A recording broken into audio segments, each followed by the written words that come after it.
reklamo. Karamihan sa atin hindi nauubusan ng reklamo.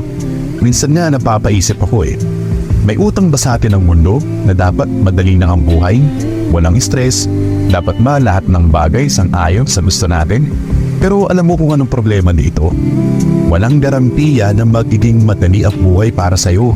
Mahirap ang magtrabaho, pero mahirap din ang walang trabaho. Mahirap ang mag-ipon, mahirap din ang bumangon kapag Monday. So, kung mahirap ang buhay, tanungin kita, compare saan? Hindi lahat ng mahirap ay masama. Mahirap ang mag-aral, pero ito ang makakatulong para makapasa ka. Mahirap ang mag-exercise, pero ito ang makakatulong para maging healthy ka. Mahirap ang magtiyaga, pero ito ang kailangan para sa magandang hinaharap. Kaya sa susunod, kapag sa tingin mong nahihirapan ka sa buhay, tanungin mo ang sarili mo, compare saan? Baka kasi hindi mo pala kailangan ng magaang buhay. Baka pala ang kailangan mo ay baguhin kung paano ito tinitingnan.